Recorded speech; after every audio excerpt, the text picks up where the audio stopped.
안녕하세요. 요즘 뉴스든 투자 보고서든 어딜 가나 ESG라는 단어 정말 많이 보이죠? 이게 마치 기업의 새로운 성적표처럼 되어버렸는데요. 오늘 이 세 글자가 앞으로 기업의 운명을 어떻게 뒤바꿀지, 그리고 이게 우리한테는 또 어떤 의미가 있는지 한번 제대로 파헤쳐 보겠습니다. 한번 생각해 보세요. 왜 애플이나 BMW 같은 세계적인 기업들, 그리고 월스트리트의 큰 손들이 갑자기 돈만 잘 버는 걸로는 부족하다, 이런 말을 하기 시작했을까요? 바로 이 질문에서 모든 이야기가 시작되는 거죠.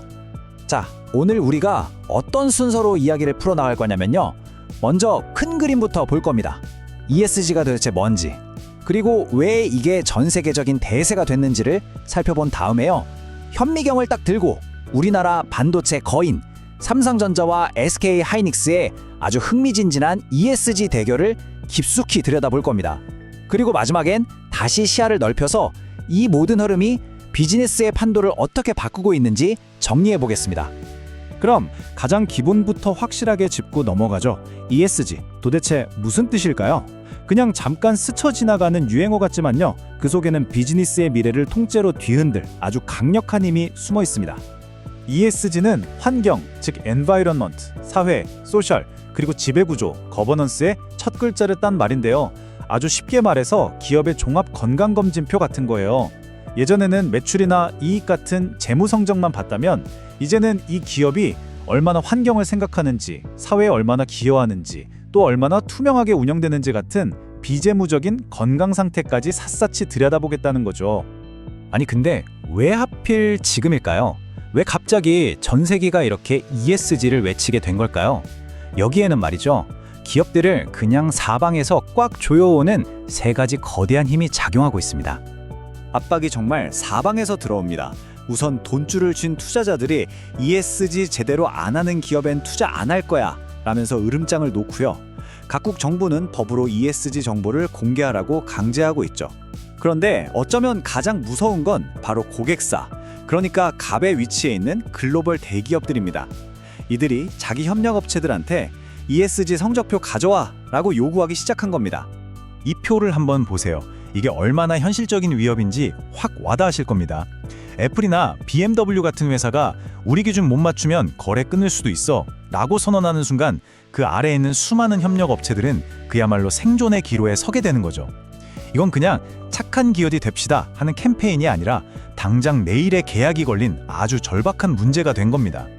자, 그럼 이 거대한 ESG의 파도 속에서 우리 기업들은 과연 어떻게 헤쳐나가고 있을까요? 지금부터는 세계 반도체 시장의 두 거인 삼성전자와 SK하이닉스의 정말 흥미로운 대결을 한번 살펴보겠습니다. 두 회사는 ESG라는 똑같은 시험지를 받았는데요. 내놓은 답안지는 완전히 다릅니다. 삼성전자는 결과로 증명하겠다는 성과주의를, 반면에 SK하이닉스는 우리의 모든 것을 공개하겠다는 급진적인 투명성을 내세웠죠. 과연 누구의 전략이 더 현명한 선택일까요? 그럼 먼저 환경이죠. 이 분야부터 두 회사의 전략을 한번 딱 붙여보겠습니다. 바로 이 환경 분야에서 두 회사의 차이가 아주 극명하게 드러납니다. 한마디로 성과냐 투명성이냐의 대결이죠. 삼성은 우리가 이만큼 해냈다 라는 아주 인상적인 결과물을 보여주는 데 집중하고요. SK하이닉스는 솔직히 우리의 현주소는 이렇습니다 라면서 때로는 좀 부끄러울 수 있는 수치까지 전부 다 공개하는 전략을 택했습니다. 삼성의 전략을 딱 보여주는 숫자입니다. 93.4%. 이게 뭐냐면 DX 부분의 재생에너지 전환율인데요. 메시지가 아주 명확하고 간단해요. 과정에 어떻든 간에 우리는 이 엄청난 결과를 만들어냈다. 숫자로 보여주겠다. 이게 바로 삼성의 방식인 거죠. 반면에 SK하이닉스의 접근법은 완전히 다릅니다. 스코프3 배출량을 공개했는데요. 이게 뭐냐면요. 우리 공장에서 나오는 탄소뿐만 아니라 우리한테 부품을 대주는 협력업체들이 만들어내는 탄소 배출량까지 전부 다 계산한 거예요. 사실 대부분의 기업들이 좀 숨기고 싶어하는 그런 민감한 정보거든요. 숫자가 어마어마하지만 우리의 진짜 탄소 발자국은 이만큼 크다. 이걸 인정하고 여기서부터 해결해 나가겠다는 그야말로 급진적인 투명성을 보여주는 겁니다. 자, 그럼 이번엔 기업의 사회적 책임, S 분야를 볼까요? 여기서도 두 회사의 스타일은 확연히 갈립니다. 한쪽은 아주 넓은 그물을 던지는 방식이고 다른 한쪽은 정확한 관역을 딱 조준하는 방식이에요. 삼성은 마치 큰 우산처럼 접근합니다. 임직원, 협력사, 지역사회 모두를 아우르는 아주 넓은 정책을 펼치는 거죠. 다양성을 존중하겠다, 비윤리적인 원료는 쓰지 않겠다, 이런 식의 큰 원칙을 세워서 사회적 책임을 다하려는 전략입니다. 반면 SK 하이닉스는 우산이 아니라 사다리를 놓는 방식입니다. 여성 팀장 비율 10% 달성처럼 한 칸 한 칸 밟고 올라갈 수 있는 아주 구체적인 목표를 제시하는 거죠. 이렇게 하면 연말에 성공했는지 실패했는지 딱 보면 알 수 있는 아주 명쾌한 방식입니다. 자, 마지막 G, 지배구조입니다. 여기서는 독립성이라는 키워드와 철학이라는 키워드가 정면으로 부딪힙니다. 삼성은 시스템으로 승부합니다. 쉽게 말해서 회사 내부 사람이 아니라 외부 전문가들로만 위원회를 꾸려서 경영진을 감시하고 견제하게 만드는 거죠. 구조적으로 투명성을 확보하려는 아주 정석적인 접근법이라고 할 수 있습니다. 반면 SK 하이닉스는 시스템보다는 철학을 앞세웁니다. 더블 바텀 라인이라는 개념인데요. 이게 아주 독특해요. 돈을 버는 것, 즉 경제적 가치와 사회에 좋은 일을 하는 사회적 가치를 똑같이 중요하게 여기겠다는 선언입니다.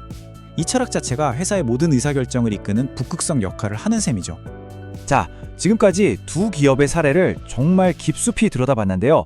이제 다시 줌아웃해서 이 모든 게 왜 우리 모두에게 중요한 이야기인지 한번 짚어보겠습니다. 이 타임라인이 바로 미래를 보여주고 있습니다. 2025년에 대기업을 시작으로 2030년이 되면 사실상 거의 모든 상장 기업이 ESG 성적표를 의무적으로 공개해야 합니다. 이건 이제 남의 이야기가 아니라 모든 기업이 반드시 풀어야 할 숙제가 되었다는 뜻입니다. 그러니까 핵심은 딱 이겁니다.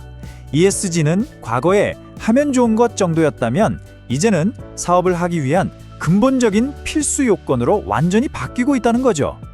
삼성의 성과주의와 SK 하이닉스의 투명성, 아마 미래는 이 두 가지를 모두 요구하게 될 겁니다. 과연 어떤 전략이 최후의 승자가 될까요? 그리고 여러분이 만약 투자자라면 어느 쪽에 거시겠어요? 오늘 함께 생각해 볼 문제입니다.